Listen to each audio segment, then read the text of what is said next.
Well, hello there, and welcome to this episode of the Terri Show. That I'm going to start with a question. Do you ever wonder how you're doing when it comes to your boundaries? Many of you have written into me saying you're confused about how your boundaries are going. Like, are you sort of doing it right?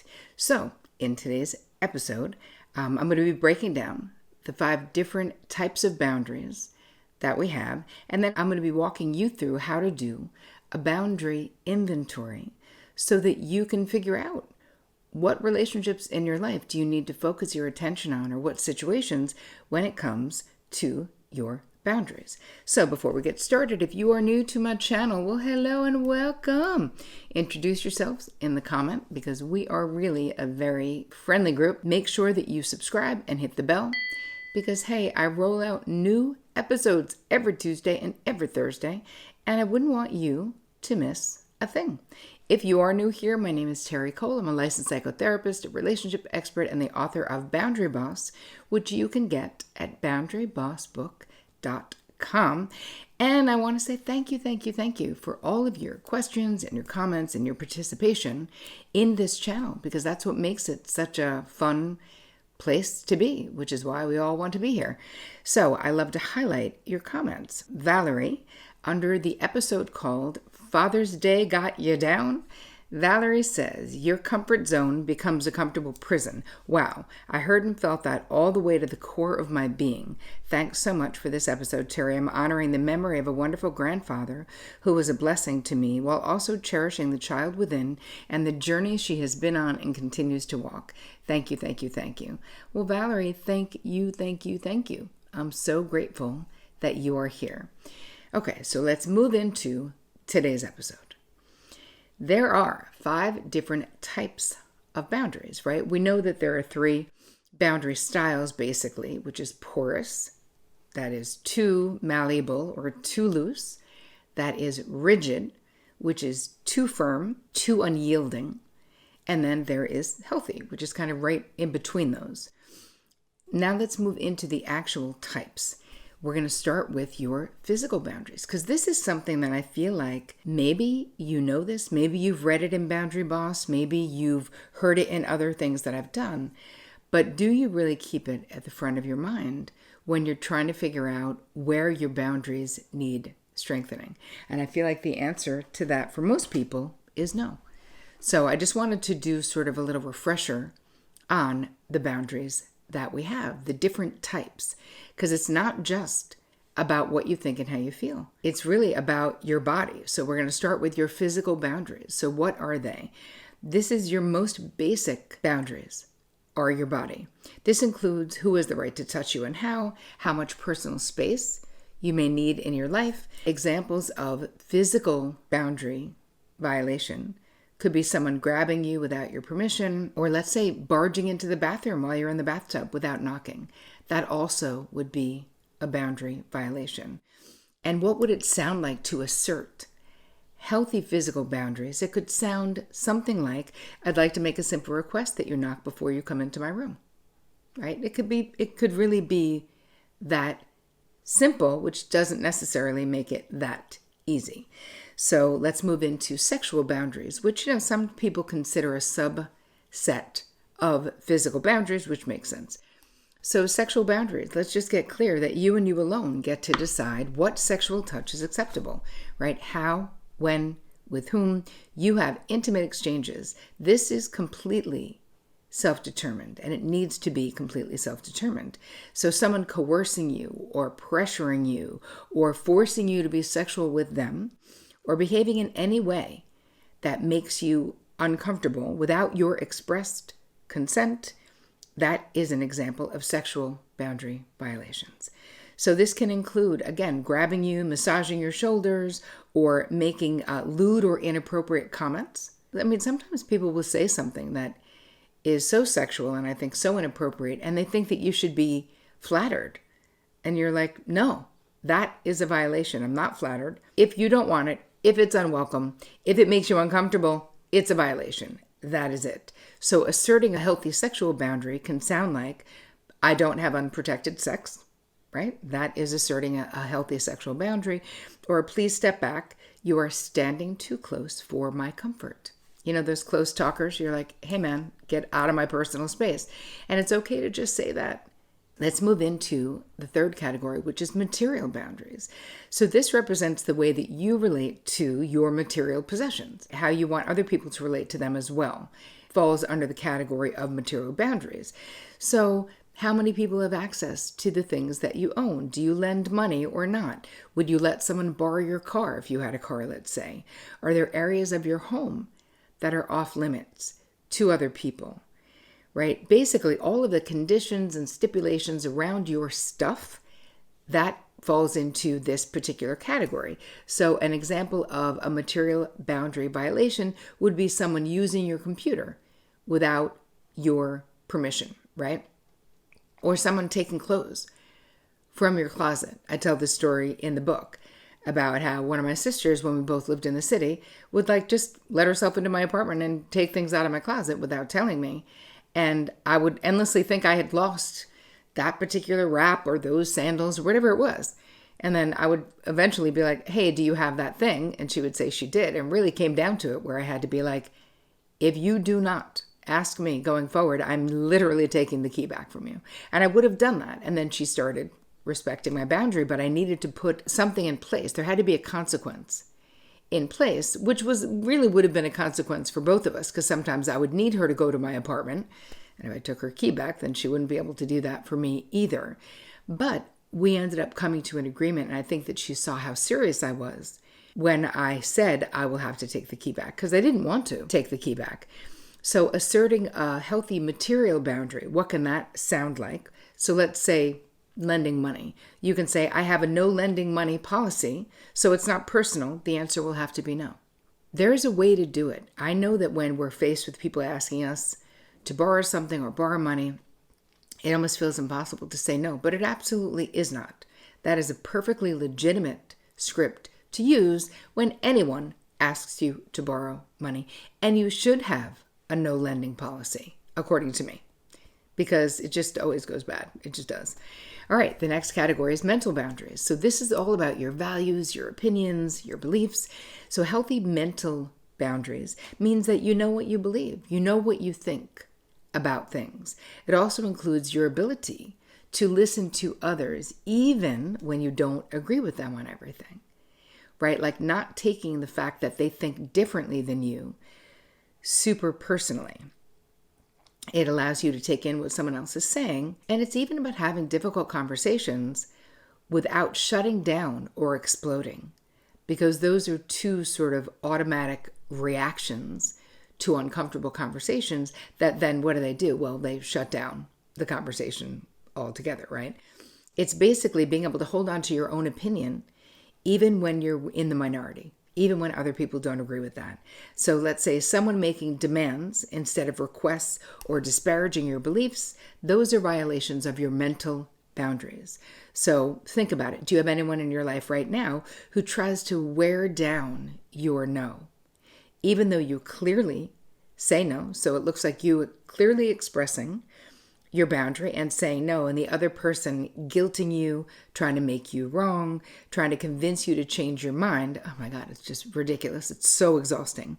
So to assert a limit in that situation, you might say, you've asked and I've answered, and then be done with that conversation. Or we'll have to agree to disagree because I won't tolerate you belittling my opinion or you trying to wear down my no. I already said no. So I will not tolerate you trying to wear that down.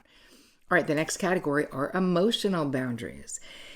Now, this is the category that I think most people, at least in our crew, have the most challenges with. When I was doing something live and in person, I think it was last summer, a year ago, 96% of the people in the room, when we were going through the categories, said that the one that they had the most difficulty with was this one, emotional boundaries. So let's just start with the fact that you are responsible for your feelings, just as others are responsible for their feelings, right? When you have strong, healthy emotional boundaries, you don't blame others, right? For the way that you feel. And on the flip side, you don't accept blame for how someone else feels. Healthy emotional boundaries means you're clear about what is on your side of the street so to speak, right, emotionally, and what isn't. If your emotional boundaries could use some strengthening, you might feel compelled to fix things for the people around you, give unsolicited advice, let's say. You might give criticism that nobody asked for. You might get very emotional or combative. You might get really defensive if someone is disagreeing with you or if someone doesn't take your advice.